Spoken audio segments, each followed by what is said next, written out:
Hello? Hello, is that Mr. Baljit Singh? Yes. At this dull Melbourne office block, passing commuters are unaware that a major police operation is underway. Hi, I'm from the Australian Skills Quality Authority. I'm calling because I've been asked to conduct a compliance monitoring visit of your premises, and I was hoping to schedule a time to do that. Okay.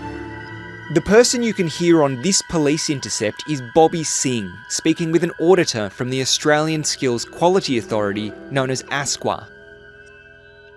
He's quite an entrepreneur. If you ever meet Bobby, he's got a very charismatic personality, and he used to attract a lot of people into doing business activities with him. Bobby Singh is the owner of the St Stephen Institute of Technology, which claims to teach students here. We saw very few students actually enter the premises, and we thought, well, that's a bit strange.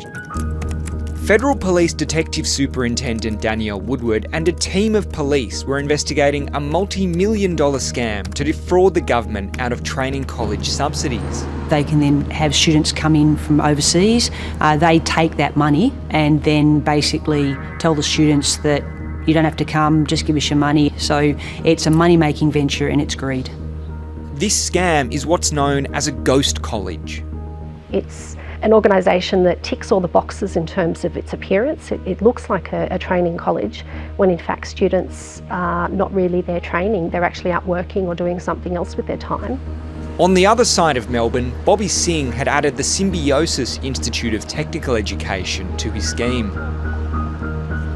It worked very well with St Stephen's, and so they expanded into Symbiosis, and then they were going to expand again. At their peak, these two colleges claim to have more than 270 international students and 340 domestic students, earning Singh $2 million in government subsidies. What we found was the absence of students. This absence of students can be seen on this surveillance footage from Sunday, 5 July in 2015. According to the college timetable, there should be 6 classes on throughout the day. But this footage shows just an empty lobby and a lone cleaner. The heads of the school and the directors would go in and they'd potter around for the day and come back out. After the ASQA auditor called Singh, he made a quick succession of calls to his colleagues. Police were listening. This telephone intercept shows one of his conspirators telling Singh, "We know that we are doing ethically and legally wrong." Bobby was directing the group that the purpose of the school was to fool ASQA. Before the expected audit, the surveillance footage then captures this flurry of activity. What we saw was a whole lot of computers and paperwork coming into the actual institute, but then the computers actually weren't networked, they weren't connected to anything. Weeks later, police moved in on Singh and his syndicate. They raided his house, seizing his Ferrari. And inside the college, they discovered bare rooms with little signs of life. They had an elaborate scheme of having about 6 different sets of answers to all of their different certificates, which is a lot of work.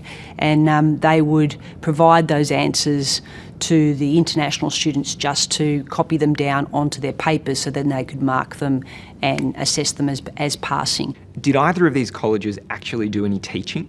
No. There was no teaching, and there was certainly no students that were involved in any sort of actual education.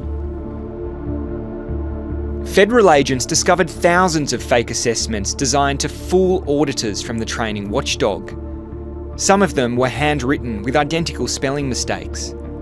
Students who never even knew they were enrolled found their way onto Bobby's books.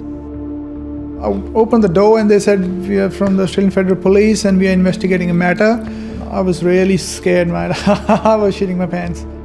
Haripul Chahal is one of those students. And then they told me there was this college where I was enrolled to do a course which I never heard about. And that's the first time when I found out about the college. So I've done a Bachelor of Engineering. The syndicate had created a trail of false documents to make it look like Haripul was one of their students. They had a copy of my driver's license as well. They had my fake signatures, which were nowhere close to my signatures. Then they had an email ID made in my name. Haripul migrated from India to Australia in 2008 and is now an Australian citizen. I was very disappointed because it gives a bad name to the community as well. And what's the point of doing it? I don't understand. The international students who attended the colleges were also victims. I think the internationals were really very disappointed. They got these certificates and then they're basically fake. It's quite damaging for them and very damaging for us as a nation.